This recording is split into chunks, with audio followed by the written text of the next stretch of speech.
All right. What's up, everybody? Welcome back to the microcast. I'm super excited to welcome Francis Sanzaro to the show this week to talk about his new book, The Zen of Climbing. And I recently read this book, and for me, it was a total page turner because it combined, we were just talking about this before the show started, the intersectionality between spirituality, sports psychology, and performance. And at least that was my take on the book. And I just couldn't put the book down. I read it in two. I listened to the audiobook first over 2 runs, totally just like knocked it out and was like, all right, I got to buy a hard copy of this book. And I got turned on to the book through a mutual friend of ours, Dan Mirsky, who's a really high performing professional rock climber. I would say he's on the cutting edge of the best out there. Totally agreed. And yeah, he turned me on to this because we've had a lot of conversations about this exact topic. And I felt like I've read a lot of books on sports psychology. My personal interest in spirituality and philosophy and religion goes back to when I was in high school. So I was like, oh, this is like super cool for me to get this Zen perspective. So anyways, I think this is through the lens of climbing, but I think there is so much that is applicable here. You can pretty much insert anything you want, like your career or tennis or running or ski mountaineering or, and so many of these concepts are going to carry over. So that's why I wanted to have you on the podcast so we could dive into the good stuff. Yeah, totally. That sounds excellent. Yeah, man. Maybe you could share a little bit about your background. How did you come about? Like, how did you stumble into this topic? I know philosophy and religion is a big interest of yours, and also you've been a lifelong climber at high level. How did it all kind of coalesce into this book? Yeah, it's a great question, and thanks for that intro, man. I'm really glad to be here. I love this podcast. It's always so mindful and thoughtful, and it struggles with like really important stuff. So thanks. Glad to be here, man. Okay. So, geez, I'm not gonna try to bore anybody, but so going back, I think I've probably been thinking about religion and philosophy in a pretty deep way for almost as long as I've been climbing. I've been climbing for probably about 30 years now.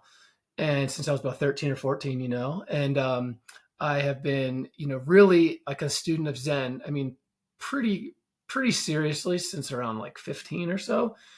And these kind of things have been in my life, just like parallel, like I've been a climber and then just like going for it, like super hard, like I moved from the East Coast to West Coast to climb, and I was on that track, trying hard, goals, trying to ascend constantly. And, along the while, I'm like in grad school and like getting a PhD in the philosophy of religion. And these two worlds never collided formally, Right. But one time I was in Syracuse and I was with this professor, this guy, Ed Mooney. He was an advisor. And he was talking to me about like tactile sensation stuff. And he's like, you're a climber, right? Like, what about all that stuff? And I was like, yeah, like when you climb, you have to like, use, the obvious things, your fingertips, like your flesh, but it's like, you have to use your smell because if like unfortunately, if like you're on big walls and you smell like shit, actual human excrement, like you're probably on route, because like right. that's usually where like people have slept and it's like, it's a good sign. Yeah. And he was just like fascinated by that. So anyhow, that kind of led to a book I wrote called The Boulder, which I started to bring it together. But then I realized like that was more philosophy. I didn't bring in quite the depth psychology that I was trying to work through in the Zen book. And that book like just settled for a while. I got a lot of good feedback out in the world. I went through a bunch of printing editions. And finally, I was like, I think I'm ready to try to write this other book. And this is where I tried to bring in the psychology stuff and not like do it like as from an academic, but as a practitioner, as an athlete, right. As someone who's really trying to think about it myself and like use myself as a guinea pig for this stuff. Like I didn't just put the book out there. I was like, does this affect my climbing? Like, am I on topic on this one? Like, am I wrong about this one theory? So Yeah. I really used it, I think that's super cool. I love the idea of kind of like applied theory, and like you definitely, what stuck out to me was the how practical this book was, Yeah. which is why I'm like, okay, athletes, like pick this book up, because this can be kind of your companion along the journey of leaning into mastery and the process and developing a healthy identity around sport, and ultimately reaping the benefits of pursuing something long term for the right reasons. The cool thing about also being the author of this book, you try to live these principles yourself in your own life, so you can really have that like first person perspective on how this works. And I think that if you're going to give advice to people, it's like, hey, consider this approach, you also have to have tried, Otherwise you're a fraud, in my opinion. Like, right? What are you doing, man? Definitely. Yeah. So like the book is like it's from like the player, from the coach, but also from like the couch, like in terms of like psychology, but it's also, I bring in like a lot of the history of philosophy in there, and like try to, because to me it all connects in my brain, like to me it all is part of the same puzzle, right? And I think you saw that too, as kind of we were talking about earlier. Yeah. And I think that's what's really cool. So let's talk about this idea of big mind and small mind. I think that plays like a really central role in this book, and is a great lens for athletes to consider their own training through. Can you, I don't know, without giving too much of the book away, can you walk people through the basic idea of big mind versus small mind? Yeah, for sure. So I'm going to give credit to like Shunryu Suzuki, who is kind of like got a book and talks a good bit about small mind and big mind. And, as I was writing this book, and clearly he kind of like didn't get the copyright on that. It's kind of like in that Zen tradition. He kind of clarified it with like a nice dichotomy there. And as I was writing the book, I realized, it'd be really nice to have an anchor, a simpler way in to the material. And that felt like a really obvious thing, Okay, so big mind, small mind. So there's a couple ways to think about it. I'd say, maybe for those who are in like a meditative tradition, or who have thought about that, or are familiar with what that means. One way of looking at it is that, let's say, like big mind could be the water in the pool, right? It's kind of just the general medium through which we're all living. Like that's kind of like mind, capital M. That's kind of the bigger medium, right? But then, when your snot-nosed kid jumps in the pool, creates a bunch of waves. The waves are kind of the small mind, right? They are the kind of more pointed instantiations of big mind. And so we're still talking about the same medium, but we're talking about expressions. Okay, and so I'll make that concrete. Small mind, you could say, tends to be like it has like a judgmental quality to it. Right. It has a discernment. It makes distinctions. And it oftentimes is in service of like ego and self, and that's like a key thing here, and obviously in Zen and in Hinduism, kind of like any religion really, will have some sense that you need to overcome self or ego or all this stuff, right, to kind of open yourself up. It's fairly common. I don't want to say it's the same across all this stuff. It's pretty universal across like Eastern kind of oriented religions. Definitely. Yeah, it's definitely there, pretty strong, And so the idea is that small mind is always in service of our ego. So, for instance, Francis wants to be like this awesome, great chess player, right? And actually, I do. I want to be a good chess player, even though it's fucking hard as shit. But so I want to be a good chess player. And what does Francis do? He compares himself to other chess players. He is constantly saying, "You're not good enough. Like, you need to go do this. You need to study your openings. Like your pawn sucks. You have no good use of your pawn." So Francis goes and studies all this stuff. And those are instantiations of like awareness. What I'm doing is I'm like spending my awareness, right? Trying to accumulate these skills to support an ego and to support an individual. And so, one way to think about small mind, it's always in service of kind of like a small self. Um, and the last thing I'll say, so the big self is where it gets tricky, right? Big mind, big self. This is where we're starting to get into like kind of the philosophy of religion and mysticism. It doesn't have to be like ooga booga or anything. It's just, it's a pretty solid phenomenon that I think we all do experience, but it tends to get like talking about mysticism and philosophy. Right. But it's this notion when, we kind of drop away from our own sense of self-importance, and when we're able to really see our small minds at work. If you're truly have that clarity about like what TJ is doing, like when it comes to you and so clear what you're doing, all the stuff that's going in your mind, and you can just see it the way you can watch a television and see all the characters, and it's clear, then you're kind of getting closer to like that bigger mind. You're getting closer to the medium, and you're not attached on the small wave. There's a lot of ways to go about it, and that's just two. Yeah. I mean, I think it's super interesting. And when we talk about, how do we perform our best on a given day, you're going out there for ascend, or, maybe I'm going out to run a particular endurance event. How do we elicit the best of ourselves? And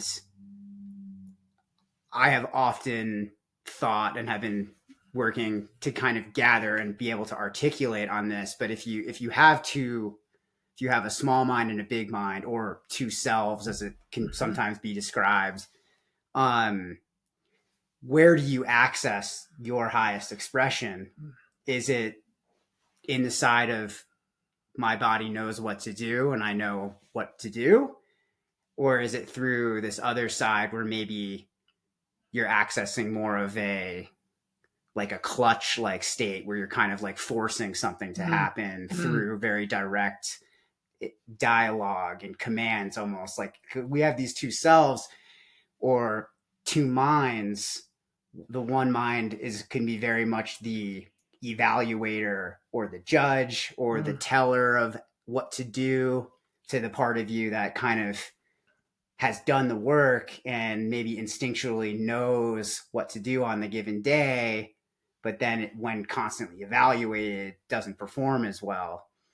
I kind of think about like the big mind being these infinite properties of you that exist here and now, and before you were here and now, and after you're gone, and this physical body, it's this infinite essence that is always ongoing. Yeah, fair. And something that I've often thought about there is like, well, what is that essence? Is what is the maybe you can come at it from small mind. Okay, if we're judging performance, we're thinking about, am I doing this well? Am I not doing this well?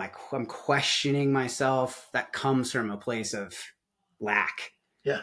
And that's finite. Like those ripples in the pool, eventually the waters smooth out. They don't last forever, but the water is infinite. It lasts forever in that pool. So I've always thought about that concept being really interesting. The more you unlock the infinite within you, yes, there are very real limitations that some of our bodies are more genetically gifted than others. And, I can certainly think that I have no limits, but yes, I have very real limits, and it's important to know what those things are. Yeah. But if you come at it with a small performance, with a small mind, you're going to get small results.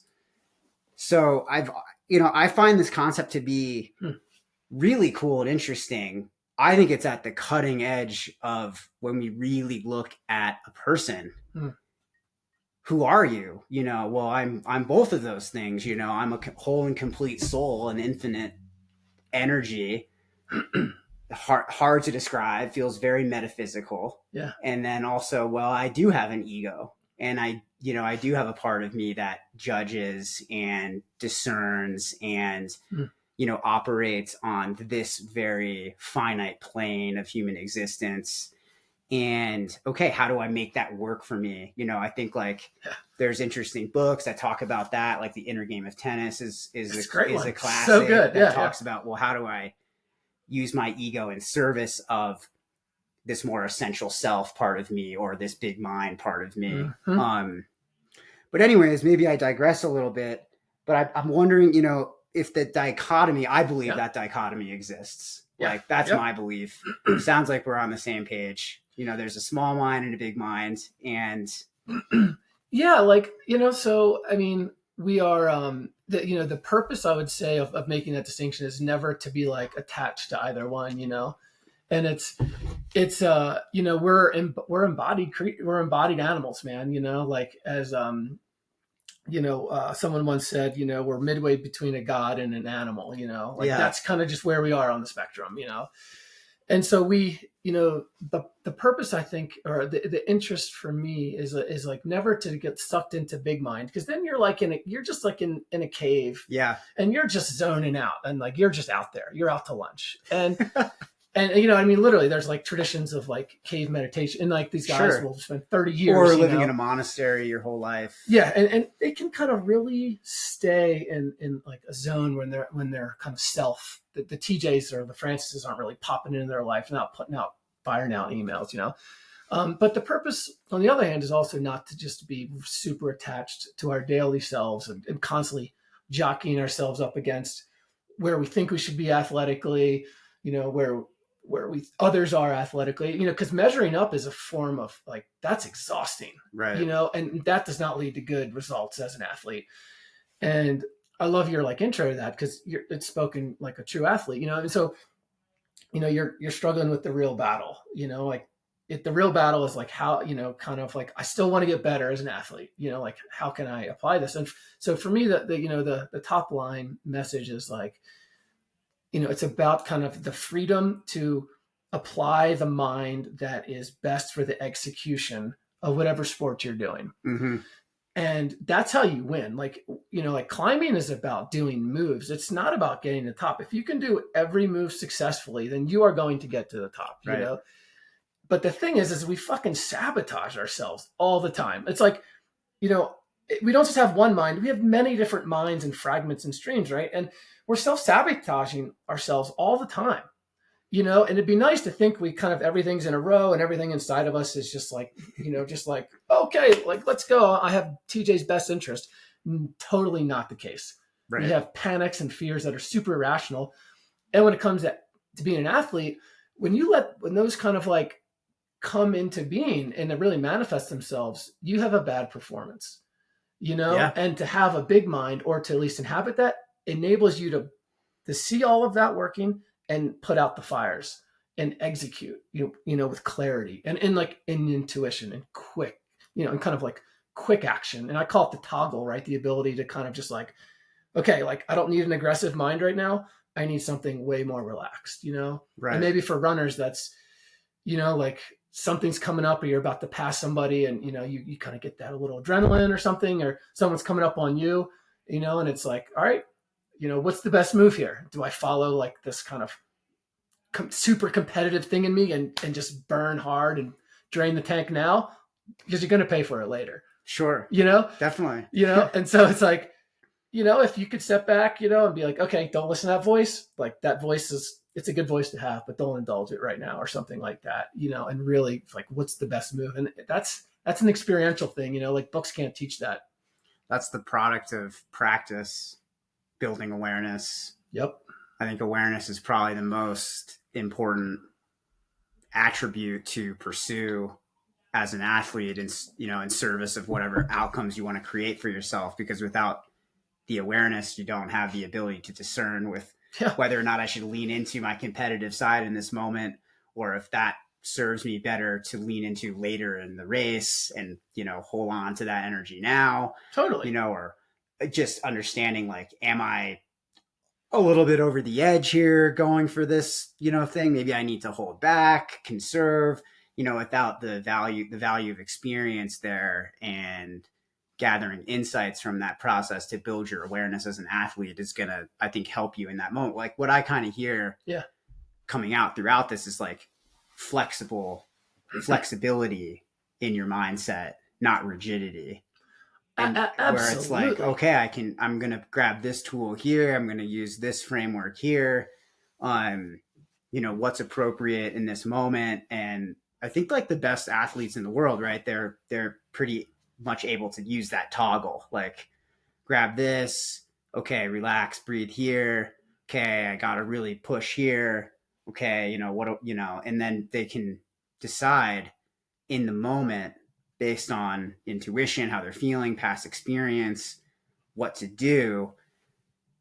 I think, when you think about like an on-site in climbing, for people who aren't familiar with an on-site, like an on-site is basically you step up to a climb you've never done before and you start at the bottom and you finish at the top without falling. Yeah, and you do not know what you're climbing into. Right. Totally dark. And that's like the ultimate kind of way of maybe checking in with your ability to be mentally flexible or to toggle between kind of the different attributes that you might have to employ as a climber in the moment. And I think that there's a lot of parallels in running there. Like a lot of athletes don't always have the chance to go out and run a race course before they actually race it. The race could be not close to home. It involves too much travel. They don't get out and to do that recon. Okay. So then, you're going to have to adapt to the terrain as you go. You have to make see your pacing to be able to just really intuitively make your pacing and stuff. Yeah. So I think that's super interesting. And let me just add, I'll just add one thing just to add a sidebar on that. So what happens in my own experience is the more freedom I was giving my brain to kind of like toggle and move around, the more the voice of my body came to the surface, and what that means is, it's funny, like to say the voice of the body is kind of like silly, because for most of like athletic and like psychology, it's like the body just took directives from the mind. That was like typically how it was. We got an operator, we got some machinery, and we're kind of like, our minds are just in there like moving shit, levers, and like run fast, run slow, don't be a bitch, and but like what I can tell you is that the body will fucking do what it knows how to do to the best of its ability if you just get out of the way. And so for instance, like I learned this through like cultivating doubt, and I learned a really interesting lesson, and I start off the book with that was, I was trying to on-site something, and I realized that I had been like kind of overconfident. And so my mind has been like, come on, like you can do this. Like the chains are so close. Like, come on, man, like I got this. And it was such a moment of like obvious self-sabotage. And I'm like, oh my God, like my desire wasn't like an overwhelming desire, but my like drive to try to do that climb was like the predominant thing that kept me from doing it. And so I was like, all right, I'm going to try a different, I'm at this game too long, let me try something fucking different. And so I was like, all right, I don't think I can do this rock climb. I can't do it. So I'm just going to give it an next try, and it doesn't matter. Like, I was just like, there's just no way I can do it. And my body was just like, totally believed it. My mind was like, was over it, And then the next try, I just totally floated this thing, and it was pretty hard, right? It was a difficult climb for me. And I got to the top and was just like, holy shit, that was one of the best times I've ever had climbing. Right. Why was that? Why is it like when I was convincing myself that I could not do it? Like, why was doubt so powerful? And that's kind of what got me started on the book, because again, it was all about the levers, like cranking the levers, but I just let the body. So in other words, when I cultivated doubt, I just let the body just, my tendons and my deep sense of muscle memory and my ability to see a route that's in my kind of like DNA now as a climber for decades, right? I can just see a line of holds and be like, all right, just go there, get punched through the next 10 feet and then rest. And that's what you're going to do. And the body, like you can see that as an athlete, like as a badass runner, you can see a trail, an incline, a hill, a big thing. And you're like, all right, I kind of know what I need to do. If your body just knows, it's going to instinctively slow up, slow down. It's going to attract a different cadence. And if you get out of the way, you'd be amazed of how intelligent your animal body is. It's so much smarter. I mean, there's an entire world of intelligence there that is untapped. And here we are in like the 21st century with this, like our science of like, oh, we just need the body like to do this, that, but like, no. The body's holding on to like 200,000 years of like performance evolutionary capability. Like let that come to the surface and it's profound. So let's maybe just follow that thought stream there for a second, because I think it's really interesting. It definitely brought back a race experience that I had last summer where I didn't have for whatever reason, stuff happened that the week of the race, I didn't have the time to do my normal mental prep for the race. Like I didn't have time to visualize, executing in a certain way. I didn't have time to like really get my mind wrapped around like I'm going to the edge tomorrow and this is how it's going to feel. And I'm anticipating all of these potential challenges and seeing myself, in a visualization process, seeing myself respond to those challenges in order to create the outcomes that I hopefully want to have. Like I didn't have this, like even up to like 5 minutes before the race, I was totally preoccupied by other stuff. And then it's hard to stop. I mean, at that late in the game, it's so hard. Yeah. And it ended up being a great teacher for me because it wasn't that I didn't care about the outcome. It was that, I kind of like my expectations somehow in this process, I was aware that I hadn't done the preparation that I normally do. And I said, well, my expectations are, I think I somehow reset my expectations for the race to feel a certain way. And then, the gun went off. And for me, that's always been a mental cue that it's time to focus on the process. Yeah. And you're not really, in the act of doing it, I'm not thinking too much about the outcome. I'm more thinking about what are the things what can I control right now? How do I feel? Yeah. Yeah. And I ended up having a big performance breakthrough. And I think it was, along the same lines as like, it wasn't that I didn't care, but I, sometimes we think we need to do more, optimize to create this situation where we're going to have a strong performance. And like you said, the brain is probably either our biggest limiter or our biggest asset in a performance environment. So perhaps by discarding some things, I created space for myself to perform really well. Like not exactly the same thing you were saying where you discarded like trying too hard and really focusing on the outcome. And I discarded like that I don't necessarily need all of the mental prep all the time to have set realistic expectations for myself in a race or whatever. But I thought that was really interesting because what is a powerful tool can end up just being something extra. And maybe you just need to let something go. And I think that's almost in the essence of the understanding the small mind and the big mind in a practical application where the small mind is always going to want to optimize or you need to do this better or, and not necessarily, right? Like if you have a well-cultivated small mind and you're looking at it, small mind somehow with the lens of big mind, you're going to be less maybe judgmental or evaluative. You might steer your inner dialogue to like, I have all the tools that I need to accomplish this goal rather than I need to do extra here in order to prepare for this. Like that's a totally different framework or way of thinking. One is like, I'm lacking something. One is like, yeah, I'm ready for this and I'm prepared. Both are an evaluation, but one is probably one of those is going to serve the outcome you want to create a little bit more than the other one, which could possibly be a limiter.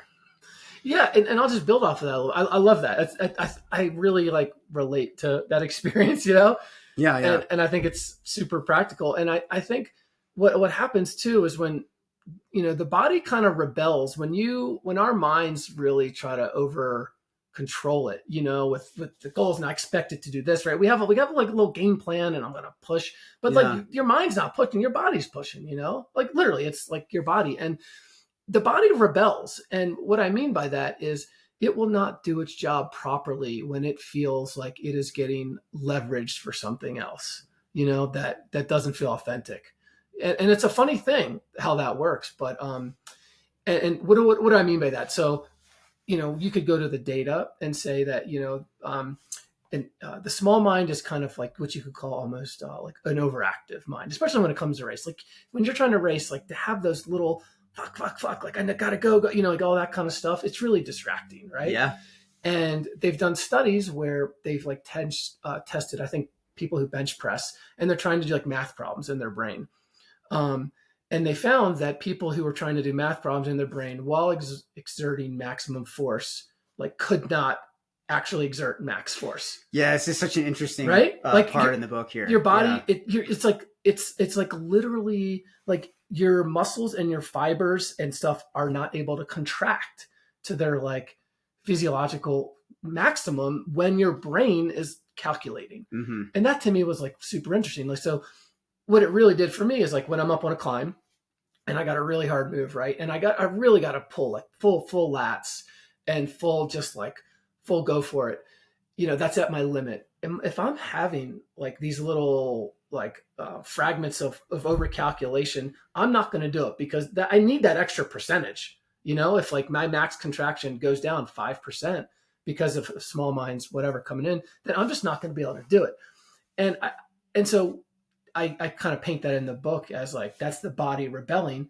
And that's like kind of a nice way to put it. There's another way to put it is just, we're just not physiologically made to be incredibly athletes and have overactive minds. Yeah. Like, it's just like, that's not how performance works, you know? Right. And I think great performers, even people that train great, like Courtney Dauwalter, I remember hearing like, oh, well, I just kind of like follow my body. Yeah. You know, and so relaxed about it. I just, you know, whatever. And I'm thinking of the Zen book. I'm like, exactly. Like, she's a master at listening to what her body wants, because so much of us, like, we have our 18-month plan and it's like, fucking go hard. And like, you know, like there's no breaks. And, you know, that's hard to get the body to on like a routine like that. The mind is like, yeah, I'm down, but the body will break down. You know, if you're not listening, like it'll get injured. You're overtraining, you know, and yeah, sure. And I think there's many different reasons why the mind is like down for that, right? You're like, I like how that would look, you know, externally.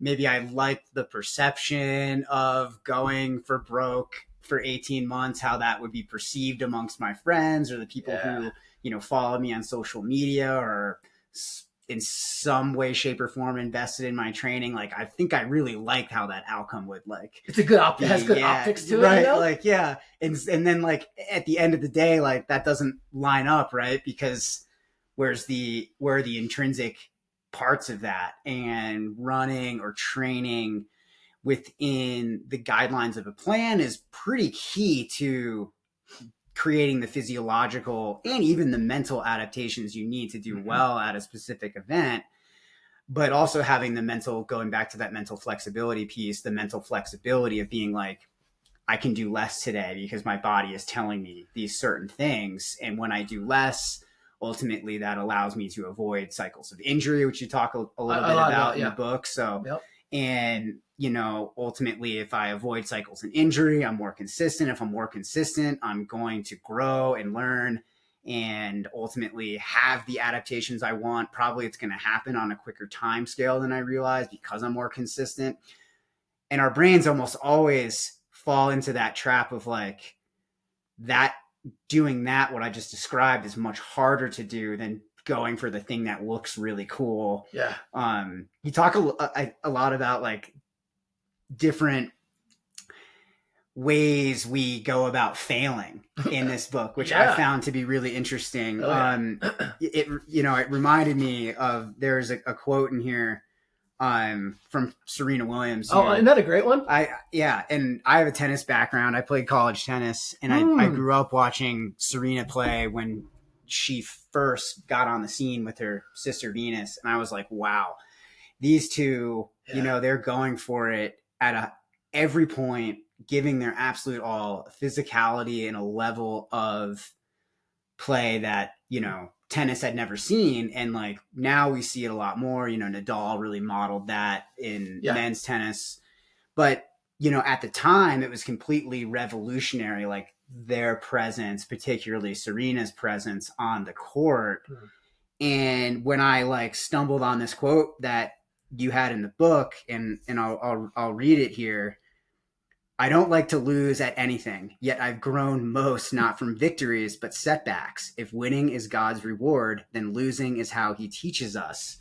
I was like, wow, her narrative around failure, it totally serves the outcome she wants to create.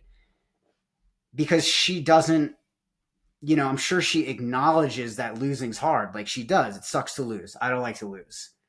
But what is losing to her? That's a learning opportunity. That's a building block, and you talk a lot about like the different ways we self-sabotage ourselves with failure. Yeah. Am I the kind of climber who always does a climb that's too hard and never succeeds? Or am I the kind of runner who always chooses a 100-miler and never finishes because I don't have the experience or the base of training yet to support those kind of goals, yet I always go for it anyways and fail? And walk me through a little bit of your thinking around that, because I think this is really important for athletes, because like what in the book we kind of like bounce around the idea of like flow and like having those high performance moments where we just let our bodies do what they know how to do. And I think one of the key factors in producing that is when skill and challenge are in alignment.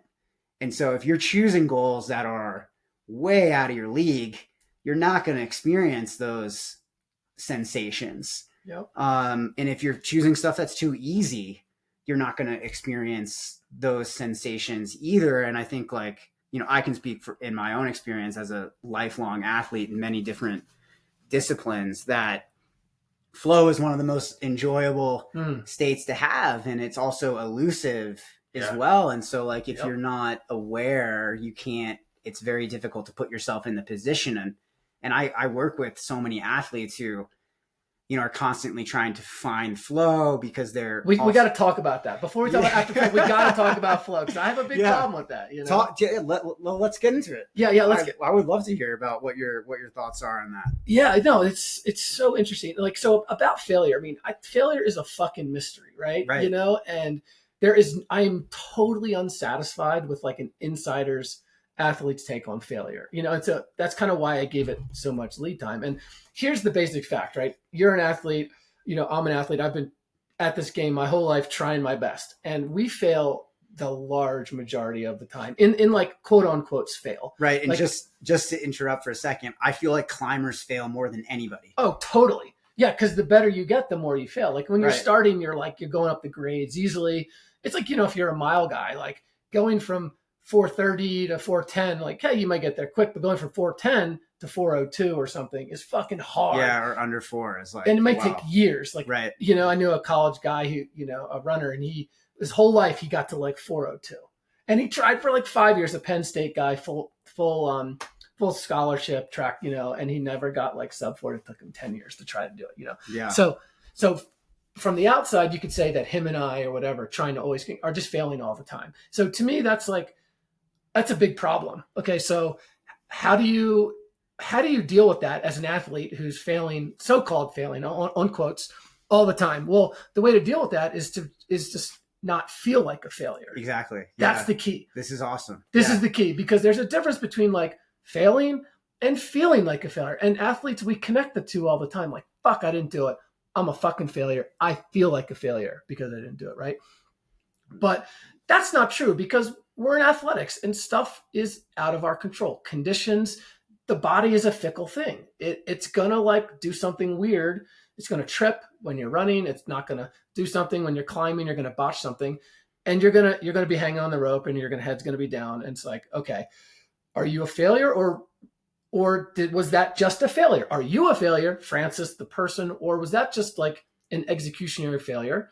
And let's move on with it. Let's not get caught in it. Let's figure out the source of that executionary failure, and let's try to rehash that, And that's a really important distinction, because when you feel like a failure, man, the negative self-talk and the lack of motivation, right? It all spirals. It all becomes part of your own story of being a failure, Mm-hmm. And the great athletes, from researching this book and talking to interviews, they're great, like, but they're great losers. They lose phenomenally. They don't take that to heart. They have that ability to like absorb that, like, botched whatever it is. And they're not getting stuck on that narrative of them being fair. So they're not like going home and like rehashing. I mean, some of them are, but they're not like ripping themselves out and staying up all night, and like, because that doesn't lead to longevity and consistent performance, But yeah, I mean, so to me, like, to me, the first thing to do is to really separate those two, and to be able to look at your own failures the same way, ironically, as you would look at your successes. Like, wasn't that interesting? I just got to the top, or I just went on a phenomenal run. Detach yourself. Don't get pumped up about it. Don't get a sense of ego, And if you can start detaching from your successes, it becomes easier to then detach yourself from your failures. Mm-hmm. Because we're so used to we're so attached to our failures and the fear of failure that it's just such a loaded gun, Big time. And to detach yourself from your successes, it's kind of hard to do sometimes, because you're like, fuck, I want to indulge my own personal success and I want to feel good about myself. Like, I just won. I just did my project. Like, woo, Francis is awesome. TJ's awesome, right? But if you stop indulging that, you start to get to a place where you start looking at your performances in a new way. And it really changes the way you start your performance and the way you finish it. And what I can say is that you build consistency, because your emotions are less in charge and you have less of yourself at stake. You're not leveraging your sense of self against an athletic performance. How crazy is that? You know what I mean? To say Right. Francis is now like somewhat of a loser because he had this one. I mean, that's like preposterous because we failed too much for that to be the case. It just doesn't make sense. And so, so for me, that's like the key thing is once you distinguish that. And then when you start to let go of both, what you find is like a really deep sense of joy that isn't attached to these weird successes or failures. You find the thing itself that you've been doing your whole life. Right. It's like, I go back to my origin story. Like, climbing at first wasn't about winning. It was just about, I just love this thing of moving over stone, Mm-hmm. And you as a runner, you probably there's something about the body running that you initially fell in love with, and then you wrap like goals and outcomes around it and a career around it, like kind of I did, Sure. But when you kind of strip away when you delete, you can rediscover the joy of that doing. And that rediscovery is like the rediscovery of drive, and of motivation. It's a really powerful thing.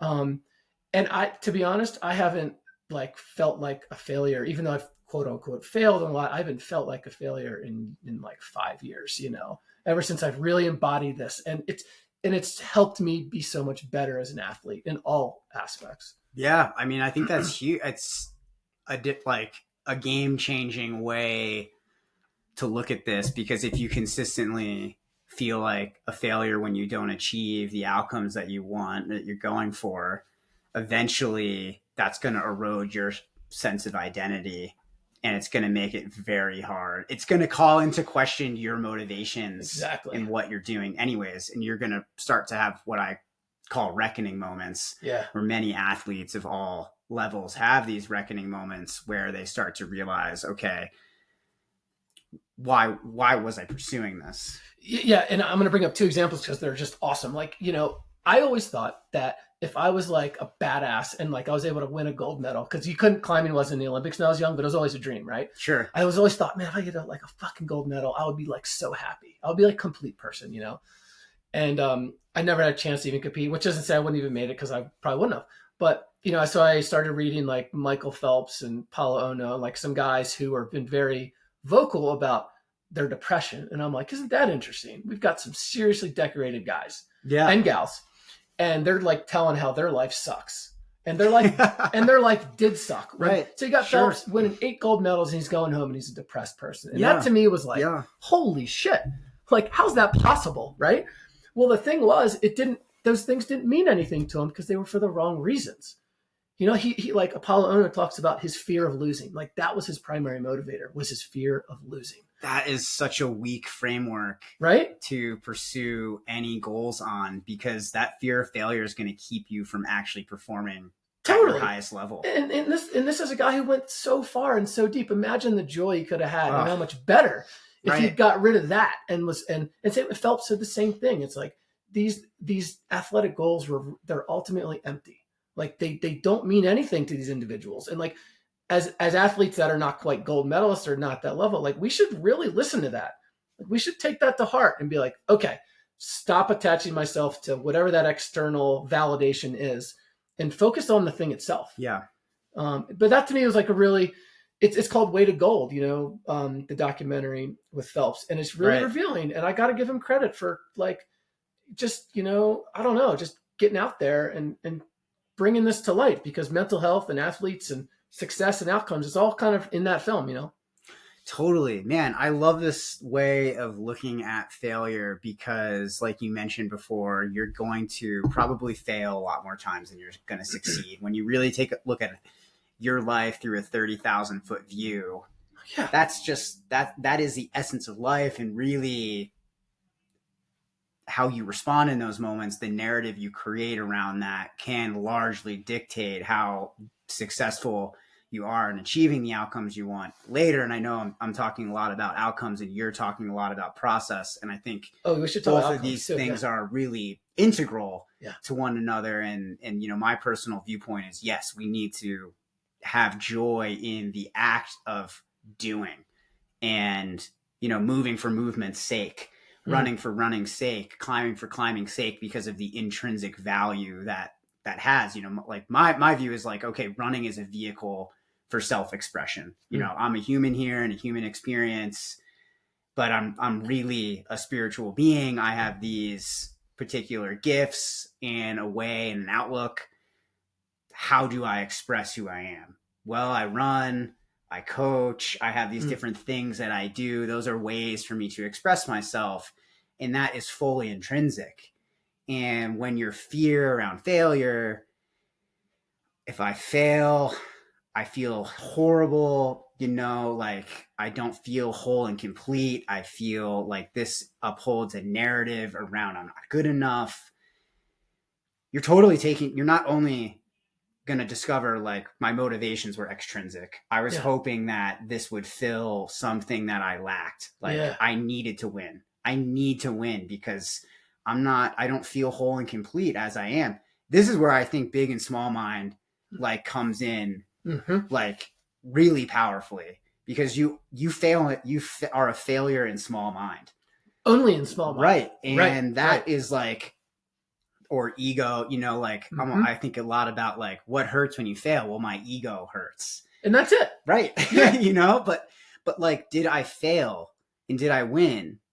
Just thinking about those concepts. No, because I am whole and complete as I am, with or without these things. Like, and I think there's different framework to look at that. And for some people, that's going to feel, wow, that's out there to think about, or that's too metaphysical.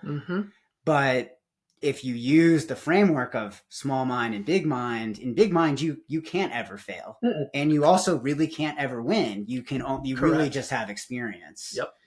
And I think when I really like kind of your practical framework for developing like a healthier relationship around that. I mean, gosh, athletes who are listening to this, that part of the book is going to resonate, because the healthier your relationship with failure, the more resilient you're going to be. And it's a scary thing too. Like I'll be super honest. Scary. I've heard some people say like, well, like you're an older athlete, and so you're just like at a point in your career where you can just like not like think about perform, or like, and let me tell you, I mean, well, of course there's truth to that. I'm an older athlete, not like in my 20s. But what I can tell you is that you'll climb better, or you'll do your sport better as a result of letting go these things that you think are going to make you better. And that's kind of the irony. And that's why I wanted this book to be practical, because I wanted athletes this isn't about just like soul surfing, man, and like giving up and like, fuck my PB. Yeah. This isn't about that. This is about really reorienting yourself and, figuring out a new relationship with that will, ironically, the more you let go, it will help you perform better. And that's just kind of like, it's not even a paradox. I think it's just the way the body works. And, and part of the big mind, small mind is like, now I'm at a point, like, I think you said it really well. Well, TJ can't fail in big mind, or that's exactly right. I mean, that's on the money, because, I can see Francis's story. I can see when I started climbing, I can see all these things develop, and how all these things that attach themselves to my climbing or to my athletic career, I can see how I started to invest myself in them, and it snowballed and it became this thing, Right. And then at some point you got to realize that, like, the hardest thing to do is to do your sport. And people think I can just go out and run and I'm focused, I'm in the zone. Like, no, you're not, dude. Like, it is way more rare, and it is way harder to just do that thing. It's just way harder. And I'll just leave with one anecdote. Like, it's well known that to follow your breath for 10 seconds without an interrupted thought can take you years of practice. Yeah. To all the listeners, like, sit down after this and be like, I'm going to prove that dude wrong. Go ahead and sit down and just follow your breath for 10 seconds without a distracting thought. My answer is good luck. It's going to take a lot of time. And it's because it's when we do in our sport, imagine how distracted we are. We're not even trying to be focused. So we have so much coming in us that we might not even know, and that's all interfering with the performance. And it's really hard it sounds simple, but it's really hard to do, man. Oh, totally. But it's also so cathartic, and you discover, it's like, you open in a new room and you're like, man, where's this been? It's profound, because you're listening to your body better, and it's just more joyful. And flow is like, if maybe this is our segue into flow. Like, yeah, let's go. I mean, like you get into a place that I wouldn't say feels like flow, although it probably is, but it's a place of that kind of like, where you're able to deal with all the setbacks and stuff so smoothly that you have that sensation of effortlessness. And I actually talk a lot about effort in the book, because people talk about, oh, it felt effortless. Well, that's bullshit, because you require a lot of effort to do anything. Yeah. There's no such thing as effortlessness. Right. There's no way that 80 miles into a 100-miler, you were in your flow state, it felt effortless. That's impossible. Like, let's refine our language, man. I think that's, again, I was like, like reading that part of the book, I was like, you know what? Francis is a really good point here. Like, because even when I have like the deepest connection between mind and body and feel the most interconnected or alignment, I'm still exerting really hard. It doesn't feel good all the time, to be honest. Like, it kind of hurts. Like, am I going to throw up? I don't know. Right. Be curious. Yeah, totally, man. So talk to me a little bit about, how flow plays a role in this book, and how effort, your take. Yeah. I think you said something earlier, and I just like to underline it because I think it's important. You said something like, it could have even been when we were talking before this, but, people get attached to flow. Right. And in the sense that there's a kind of a cottage industry around seeking flow as an athlete. Like, this is your primal mode of high performance, right? Get into the flow, like no mind, zone, blah, blah, flow. Like, it's all kind of in this world of thing we should aspire to, top of the pyramid stuff. But I mean, here's the real deal, is that for the majority of athletes, like, we have to high perform in a place that feels pretty awkward and uncomfortable, and we have to do things that are really, that rub against that don't feel good. Like, there's no flow, like, but you still have to perform in this kind of so-called non-flow state. Like, again, Phelps, when he talks about winning this race and his goggle, like, fucking comes off within like the first lap. He's got to swim 3 laps. That was a crazy story. Right. So it's like, if he would have been like, man, I'm not in my flow, like nothing's going right, like, I'm done. But that's not what he did. He's like, he was able to step back and be like, okay, I still need to really perform highly, even though every expectation, even though kind of the worst case scenario happened, I still need to push on. And that's the place we need to get as athletes. Of course, like, flow's great, man. Like, I get it pretty I get to those moments when, man, that's just, I get that feels great and it's good. But I think we could really drop it from our vocabulary and be just fine, And I think we need to learn how to deal in adversity with excellence and execution, and not getting stuck in panic, like mid-race. Yeah. And not, that's the place we need to go. I mean, because flow's elusive, man. Like, so elusive. It's like, what am I chasing? A butterfly in like this giant, mountaintop? Like, that's great. Go chase the butterfly. But like, as an athlete, you want to perform better. You'd be much better off, like, sabotaging yourself on a run, like dropping your shoelaces, or like, forgetting your food, or like doing something that really challenges your comfort zone. And how do you react? Do you shut down? Do you panic? Kind of doing those little things. I think that, to me, is where, we need to kind of innovate in our field and not get so attached to creating the conditions for this kind of thing of effortlessness. Because again, like you said, there's no such thing as effortlessness in athletics. There's only the sensation of it. Yeah. And there's no such thing as no mind. Like in climbing, there's this thing, like the zone, you have all these people like zone. I was like, no mind. I was in this like primitive like state of just whatever. And like, that's impossible. Like your mind is totally going when you're doing something. Right. Yeah. But what happens is that nothing came to the surface that was fragmented from like your kind of athletic performance. And that's why it felt effortlessness, because your body didn't say, hey, like you need to try really hard or like you need to slow down. Nothing kind of bubbled up. And so it was never called like flagged to your conscious attention. And that's what people mean by zone, or like they felt like they had no mind, but in reality, their body's just reacting, it's constantly calibrating, Mm-hmm. It's like something puts a heavy weight on the right scale, and all of a sudden something's, it's counterbalanced, and it's just happening beneath your like subconscious awareness. And that's what you want, Right. what I'm saying, is you want that state. But that's hard to get. It takes a lot of work and prep work, a lot of trust. Your body needs to learn how to trust itself, and your mind needs to learn how to trust your body. And, it's really tough. It's like takes a lot of time to get there, Totally. I've often an interesting experience that I've had in my last few races is feeling like I ride like a wave of non-judgment where thoughts come in and thoughts come out, and there's nothing other than a thought is a thought and a feeling is a feeling. Like I feel tired or I feel nauseous. Okay. And sometimes the wave starts to crest a little bit and enter the trough where you're like, maybe I'm starting to end up in that, back on that, I would call it maybe more small-mindedness, where maybe that's starting to become a judgment. I'm starting to be less curious, and then just letting that wave just continue forward. That to me is a product of mental skills that I've developed, not a product of flow state. Yeah. And I think what I've seen is athletes rely on a combination of mental tools to perform at their best, because you inevitably, the effort is so high, you're not always going to feel your best the whole time, especially when we talk about endurance events that last, several hours. Many different iterations of how you're going to feel are going to come and go.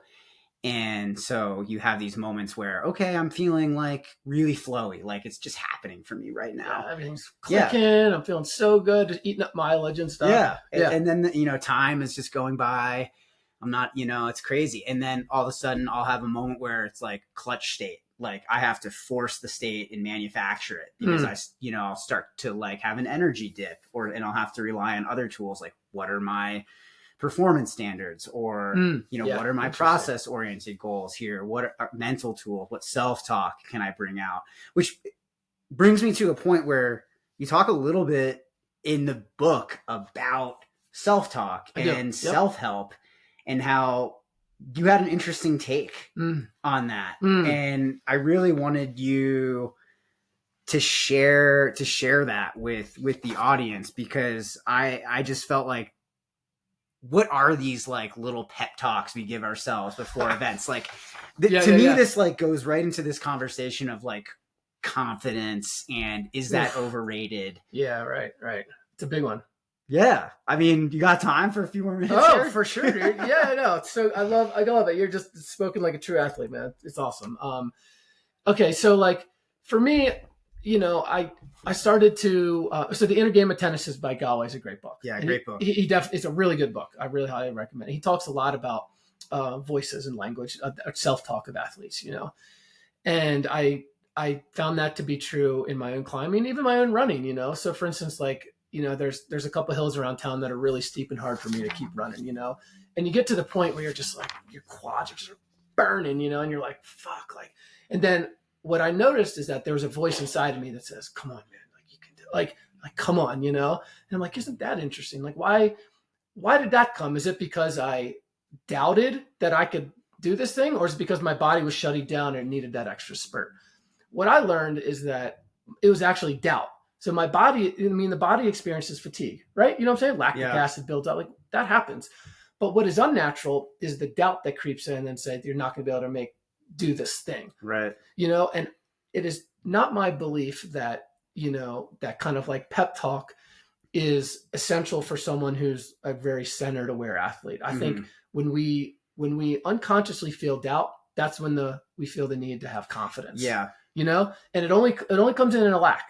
Because you said when you're feeling good and everything's great, it requires no voice. It's just I'm cruising on the trail and it's all good. You don't need to activate the voice. It's only when we're getting these cues, maybe from the body, especially because they're real.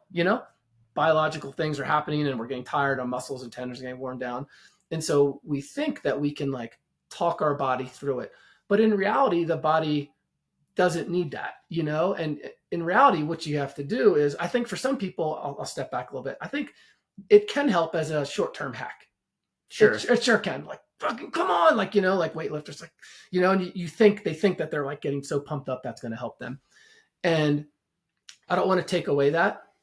Like, yeah, that's kind of like the clutch state of like, I'm going to manufacture this right now. Even though I'm not feeling it. Yeah. I don't want to take that away, but I want to paint like another, the other option is that when you introduce confidence, or when you introduce doubt, you introduce dichotomy, and distinction into your performance, and value judgments on how TJ's running and how he's feeling. And that's never good, because that complicates the performance, and that's what you don't need to perform like really well. And I think confidence is one of the most overrated things in sports. And I can tell you that I've done some of the hardest things and my own personal goals, and some of the hardest things have been done in the climbing world with like zero confidence. And these climbers are on the record saying like, like I did this thing, and this Adam Andra, climbed some heinously hard thing.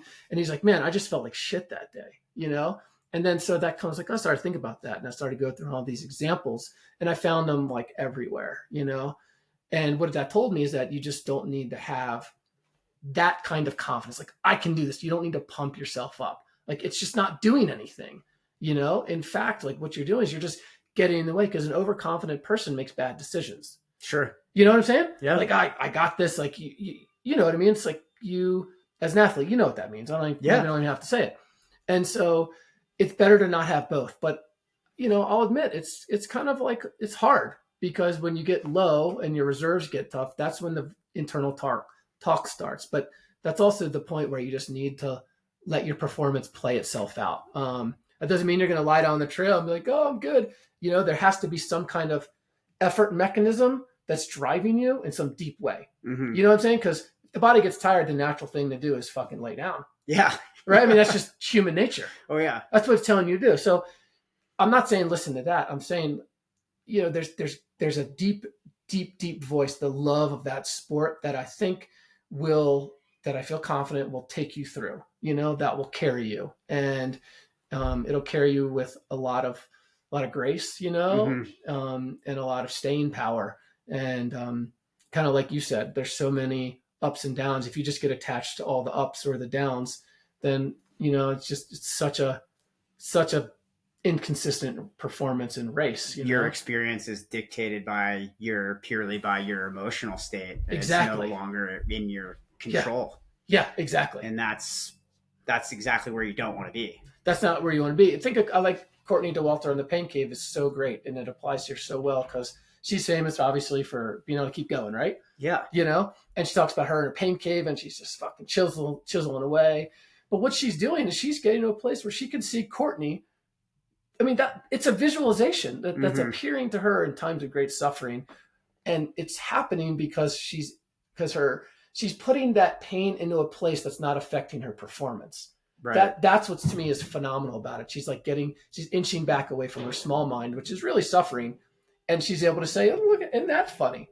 Look at that dipshit, carving in this little cave, and she's making the cave bigger, and it's phenomenal.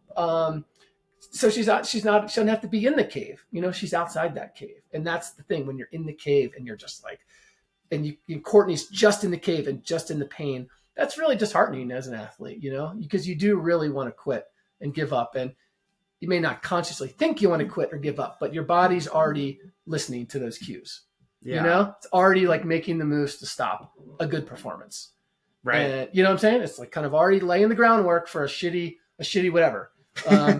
And so the more you can step away from those small waves or those small mind, and you'll get a more consistent, long lasting performance with, a deep sense of satisfaction afterward, Yeah. And something that I also kind of heard mixed in there was that connection back to, what's the purpose behind this? Why am I doing this? Those more intrinsic motivators that, long after, once you're really deep in it, the external motivators, they're important, but they matter so much less than what you feel within you, how you connecting to this experience. Why are you doing this in the first place?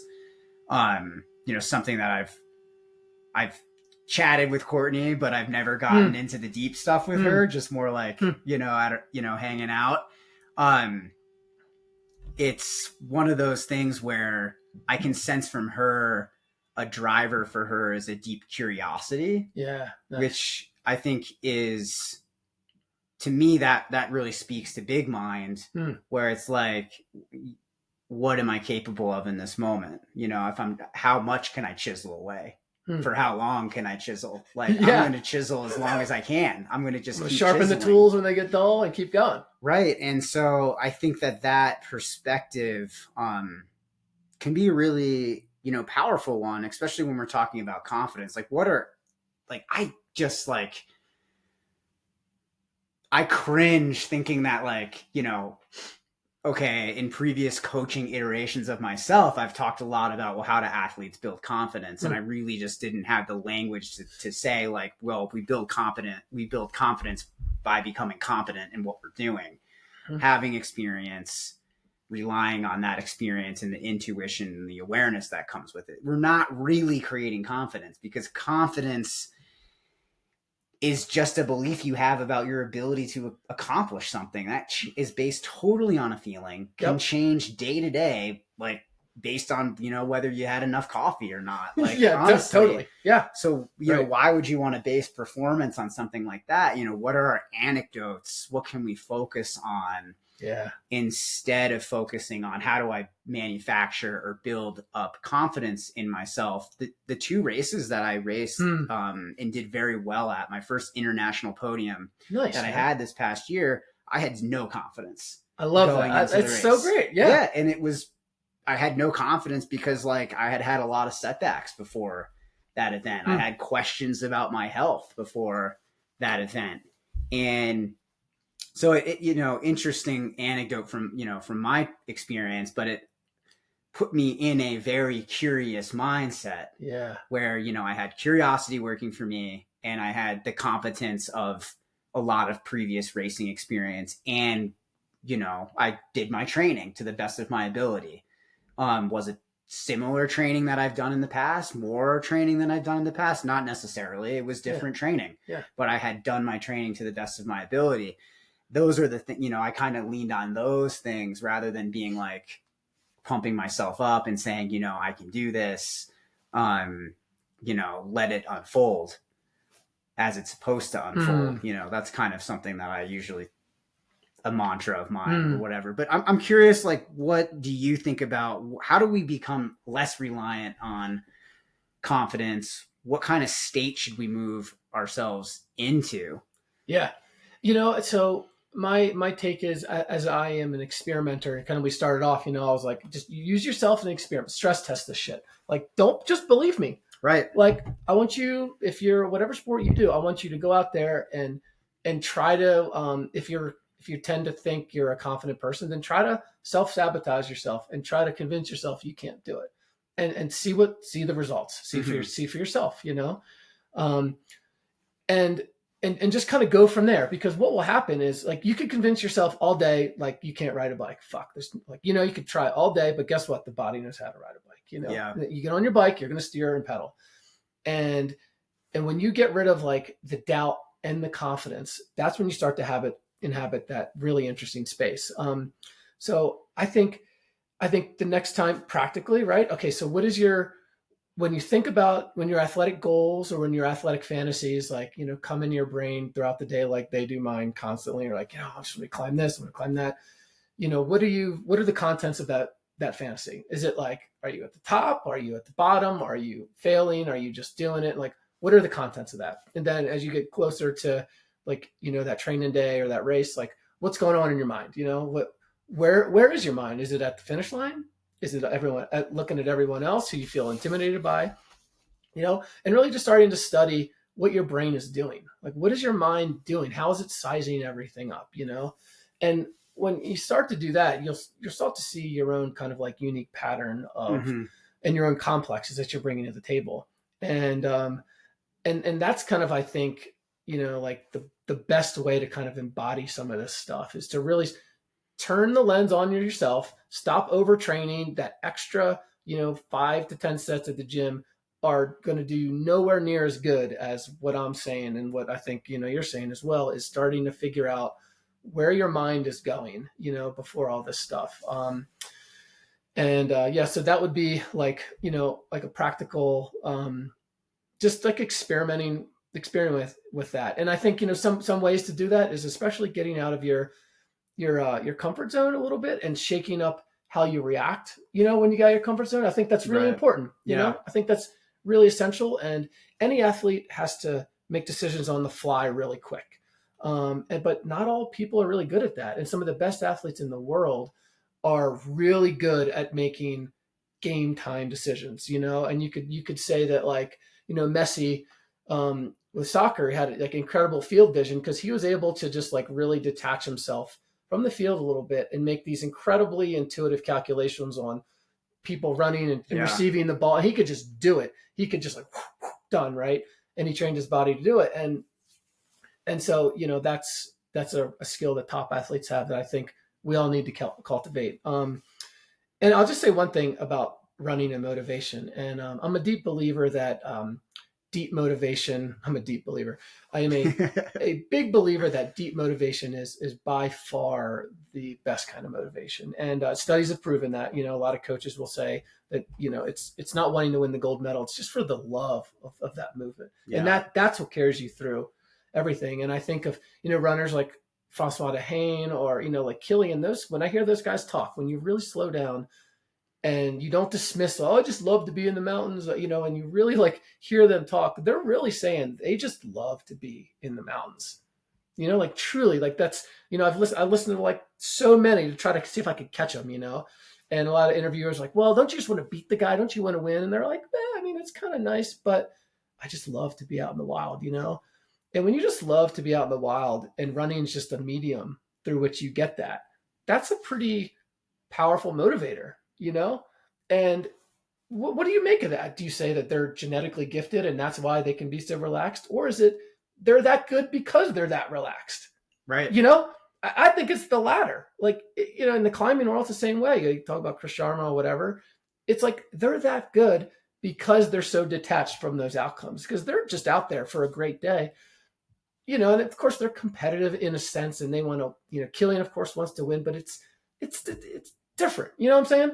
It's different. Yeah. Yeah. And I think that, this is a great place to just chat for a couple minutes and in wrapping up here.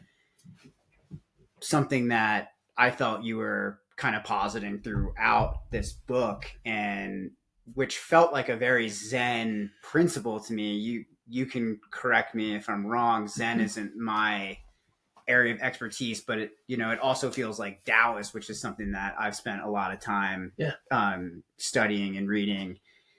That, the over attachment to the outcome is going to be the thing that bites you hardest in the end. And what you're just mentioning with Francois and Killian, it's well, what's the primary motivator?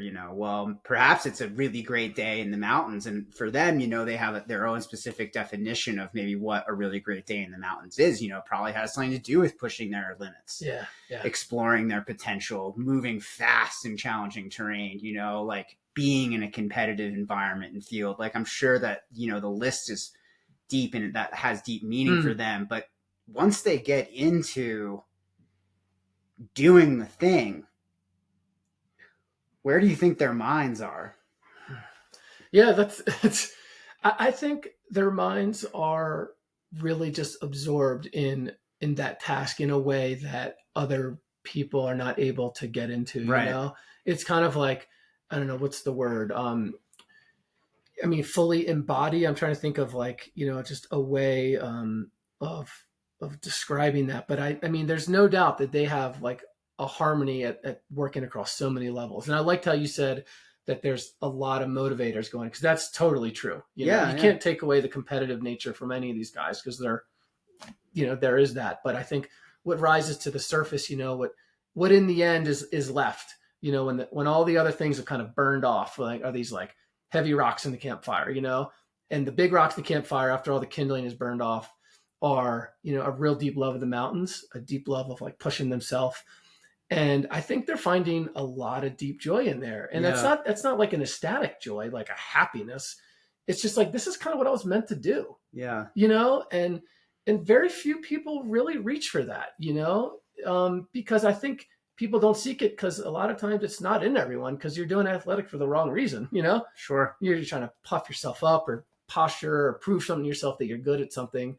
And I think that's why Zen can be a little scary, because you start to really question your motivations for doing things. And right. Like, who are you without the outcome? Exactly. What's Francis? Like, Francis, do you really love this stuff? You sure? And I went through a lot of years where I really took a look at it. And then I came out on the other end and was like, man, I loved it so much more in such a deep way. And so, yeah, I mean, that's what I think those guys are going through. To be honest, you could also say they're probably not going through a lot. Yeah. in the same way. They're not questioning themselves, the why, not worried about winning. They're at some point, they're late in the race, their body's like beat down. Like when I'm out in the mountains after you just get into that kind of like animal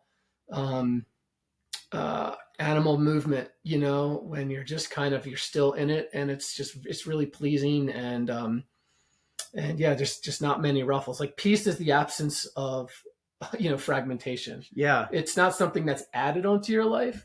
It's something you find when you take stuff away.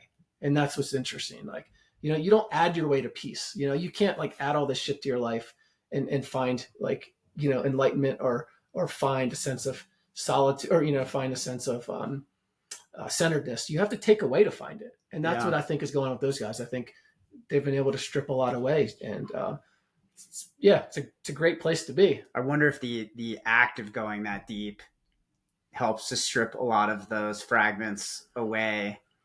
Like you mentioned, kind of going into that, more animal side of who we are, accessing, kind of like those pure mind streams that like exist in the act of really doing something, and then have been doing it for many hours over and over again in like a really difficult situation. Kind of like it kind of like strips it all away in a sense, and you kind of have to just channel something maybe greater than yourself. Even I feel like it is I'm curious, well, what do you think? Do you think that's that's like a very big mind way of being? Like, what? Yeah, so I think you're onto something, man.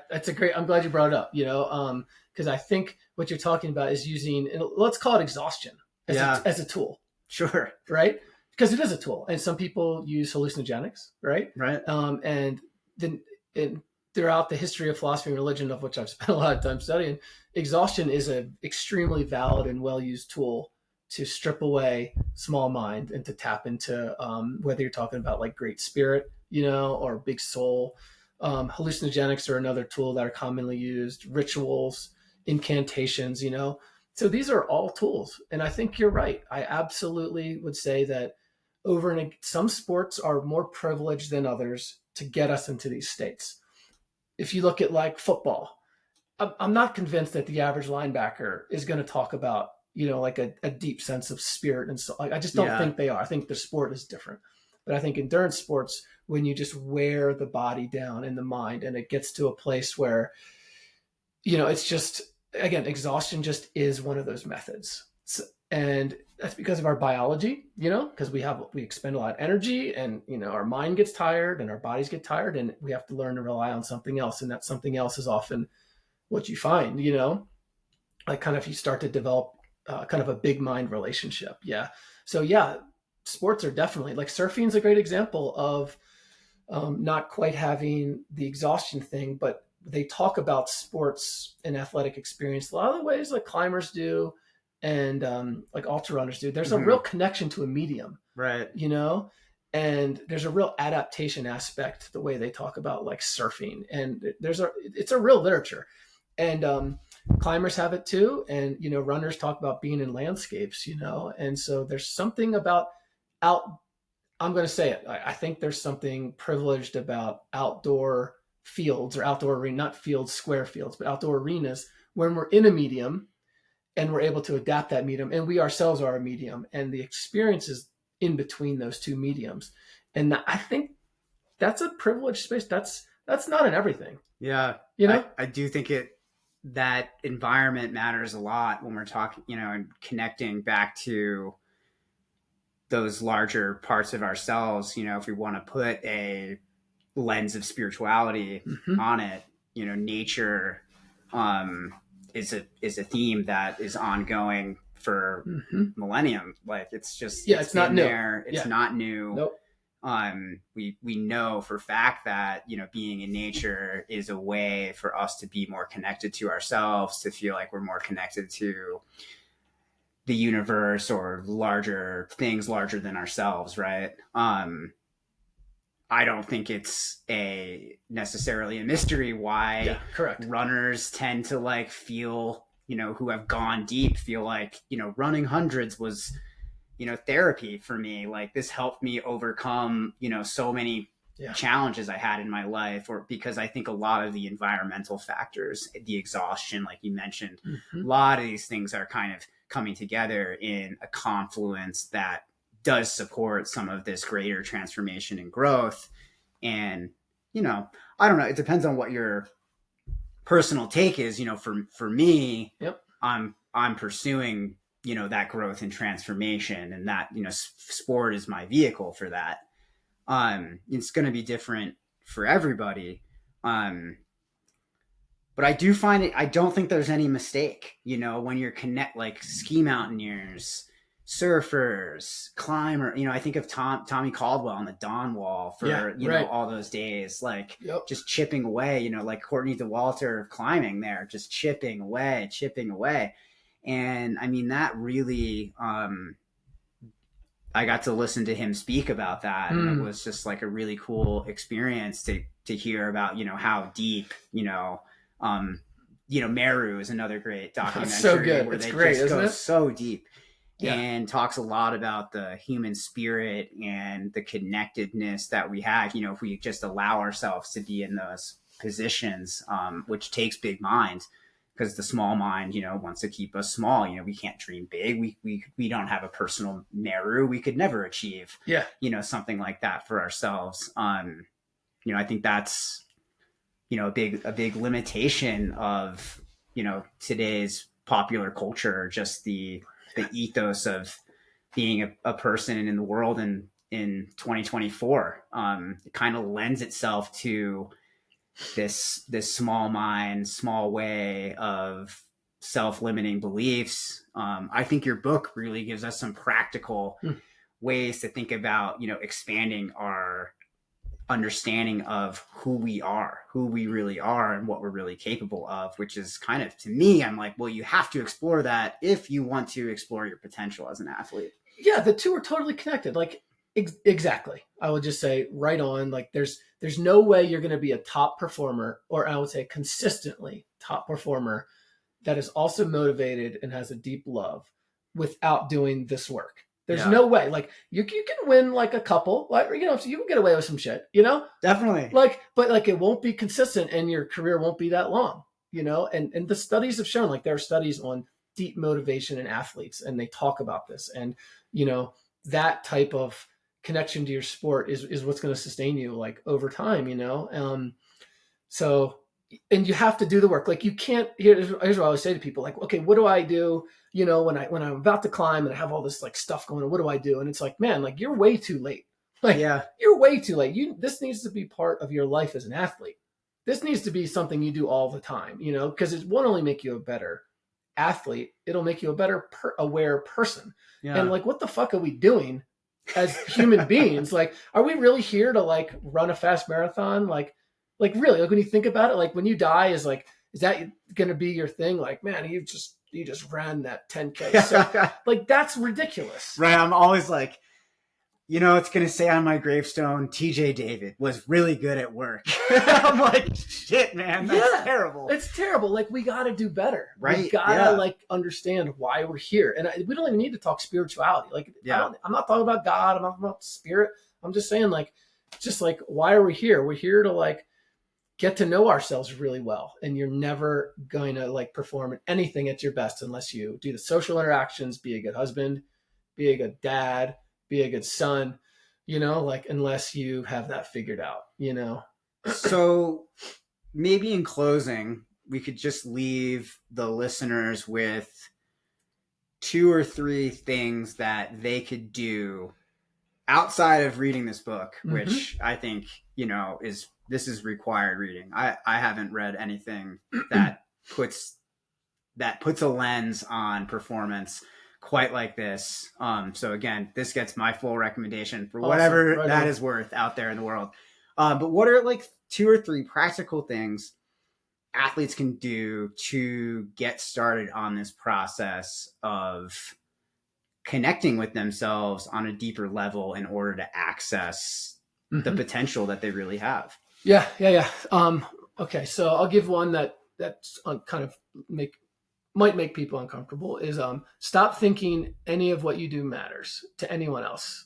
No one cares. Really, you need to like start like think about the person maybe at the grocery store that you run into, like, and then think about like their brother. Your performance has no effect on their life. Like, it's called cosmic insignificance therapy, right?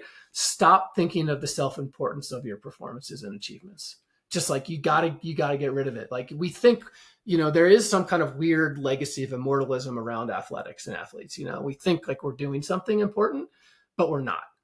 Of course, like we're inspiring other people and all that, and that's great. But when it comes down to it, it's you need to like face it, and it doesn't matter. So like just try to really inhabit that space that nobody cares. And when you do that, things will shift, and you'll start to like think about what you do differently. So that's like number one. Great.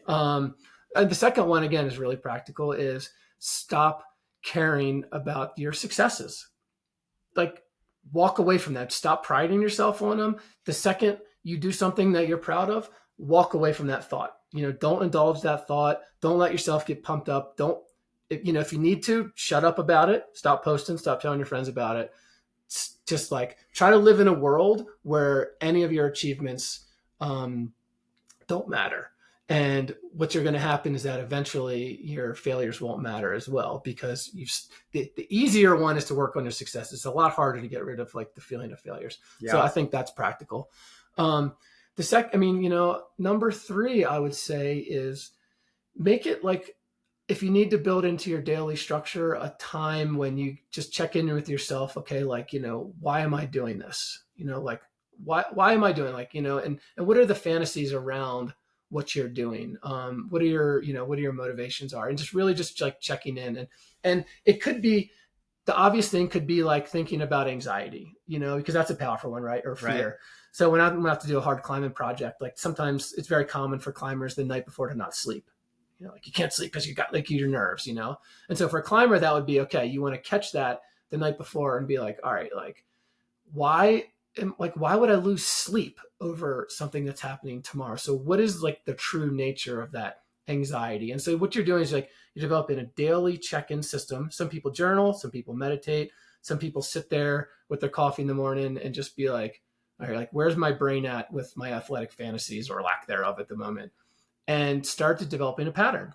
And when you start to do that, you'll get to know yourself a lot better, because I can tell you most athletes do not understand the what, where, and why of what they're doing. Yeah. I can just tell you, I've been around these circles my whole life. I've been one, I've been there, and so what that does is it allows you that when it comes race day, you're not having to like scramble and like do all these weird last minute hacks for a good performance, because that's where the literature is. The literature is like, 10 things to do on race day, or, 10 things to do the week before your race. Like, that's great and that's good, but like, that's not sustainable. The real thing is to not have to do any of those. Right. The real thing is to just be able to be like, I don't need to have this weird little thing that I do to calm my nerves and lie to myself. Like, the real thing is to just be fully on top and to be able to just have that even performance however you want it. And so, yeah, I mean, the checking in is huge, and it's going to improve like life at all levels, at all levels. So that would be 3 good takeaways, perhaps. Heck yeah. Well, thanks, Francis. Yeah, thanks, TJ. It's been so good talking to someone out there in the field thinking about and performing really high. It's a real pleasure, man. This was just such a super fun conversation. Thanks for making it happen. Thanks for writing this book. This is going to serve a lot of athletes out there. I know it. All right, guys, if you have any feedback for a future episode, you're looking support in your running or endurance journey, you know how to get in touch, microcosm-coaching.com, microcosmcoaching@gmail.com. Thanks for tuning in. All right, everyone. Take care. Thanks, TJ. Thanks, Francis. Yep.